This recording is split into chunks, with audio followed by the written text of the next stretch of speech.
নমস্কার। সত্যমঙ্গল চ্যানেলের সকল দর্শক এবং শ্রোতাবন্ধুদের জানাই আন্তরিক শ্রদ্ধা ও ভালোবাসা। আজ আমরা এই ভিডিওর মাধ্যমে একটি গুরুত্বপূর্ণ বিষয়ের উপর আলোচনা করব। যদি তোমার মনকে সদা ঈশ্বরের সুরে বেঁধে রাখতে পারো, তবে সাধুসঙ্গের প্রয়োজন নাও হতে পারে। অন্যথায় আধ্যাত্মিক উন্নতির জন্য সাধুসঙ্গ একান্ত প্রয়োজন। হ্যাঁ, এমনটাই বলছেন স্বামী জ্যোতিষ্বরানন্দ মহারাজ। তিনি বলছেন, কিন্তু সাধুসঙ্গের সুযোগ না হলে কি করা যাবে? ইষ্ট দেবতার তাঁর শুদ্ধ সাকার রূপের ধ্যান করো, তাঁরই সঙ্গ করো, ইষ্টের সঙ্গে কথা বলতে শেখো। যখনই তুমি সাধুসঙ্গের প্রয়োজন বোধ করবে, ঈশ্বরের চিন্তা করো, তাঁর নাম জপ করো। তিনি আমাদের পেছনে সর্বশক্তির ধারক হয়ে রয়েছেন। তাকে বাদ দিলে আমাদের কোনো অস্তিত্বই থাকে না। তিনি আমাদের আত্মার আত্মা। এই অন্তরাত্মার সঙ্গে সংযোগ সাধনের চেষ্টা করো। যখন তুমি এগিয়ে চলবে, তোমার হৃদয় গুহায় আসীন হয়ে তোমার ইষ্ট দেবতা যেন তোমার সঙ্গে সঙ্গে থাকেন। তোমার চলার পথে তিনি যেন তোমার সঙ্গী হয়ে সব রকম হানি থেকে তোমাকে রক্ষা করেন এবং তুমি যেখানেই থাকো তোমার অন্তঃকরণকে যেন শান্তিতে ভরে রাখেন। কোনো অবস্থাতেই তাকে ভুলো না। একলা থাকার এক সহজাত ভীতি সকলের মধ্যেই যেন আছে বলে মনে হয়। কোনো রকম একটা সঙ্গী তাদের সর্বদা দরকার। লোকে অন্যের সঙ্গে বাক্যালাপে আগ্রহী, আবার অন্যকেও কথা বলায়। এই প্রবণতার প্রধান কারণ হল নিজের ক্ষুদ্র সত্তাকে আঁকড়ে থাকা। অহং তো হল নানা ভাব, স্মৃতি ও উত্তেজনার একগুচ্ছ।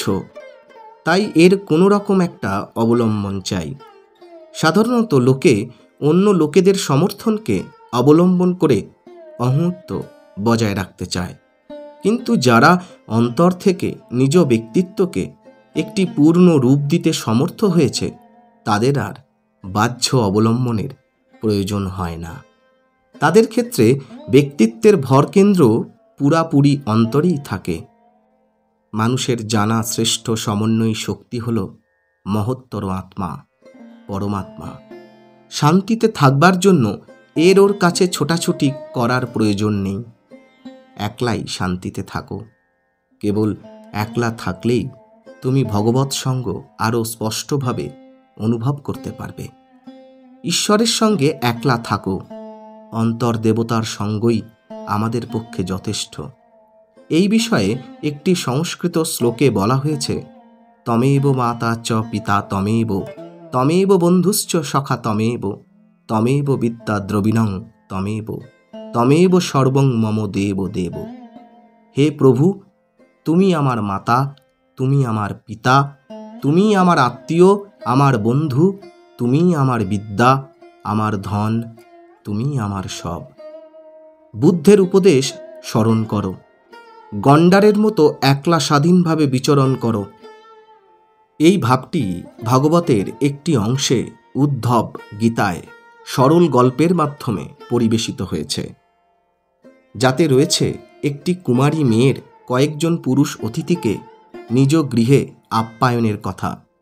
ভাত রাঁধবার মতো চাল বাড়িতে তৈরি ছিল না, তাই সে ধান ভাঙতে শুরু করল। কিন্তু তার হাতের চুড়িগুলি খুব শব্দ করায় সে ভাবল, এতে তার পরিবারের দারিদ্র্য প্রতারিত হবে। তাই কেবল দু হাতে একটি করে চুড়ি রেখে বাকিগুলি সে এক এক করে খুলে ফেলল। একটি পরিব্রাজক সন্ন্যাসী এই সব দেখে নীতি শিক্ষা পেল। বহু লোক একত্রে বাস করলে ঝগড়া হয়, এমনকি দুজন থাকলেও তারা কথা কইতে পারে। তাই এই কুমারীর চুরির মতো একলা থাকবে। যখন তুমি একলা থাকবে, শ্রীরামকৃষ্ণের পছন্দ মতো এই সুন্দর বাংলা গানটি নিজে নিজে গাইবে।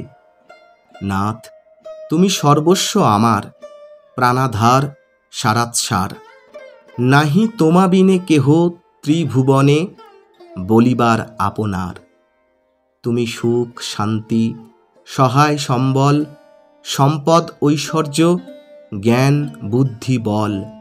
তুমি বাসগৃহ আরামে স্থল, আত্মীয় বন্ধু পরিবার। তুমি ইহকাল, তুমি পরিত্রাণ, তুমি পরকাল, তুমি স্বর্গধাম।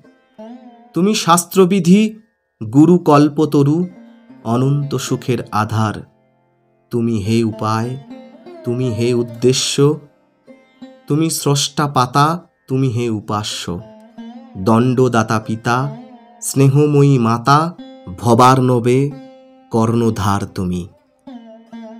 কি অপূর্ব, কি অসাধারণ ব্যাখ্যা করেছেন স্বামী জ্যোতিষ্বরানন্দ মহারাজ। আজকের আলোচনা এইটুকুই। আশা করছি আজকের এই আলোচনা আপনাদের খুব ভালো লেগেছে।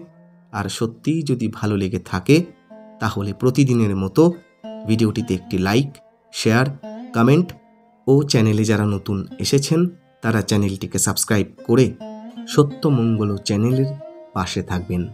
ধন্যবাদ।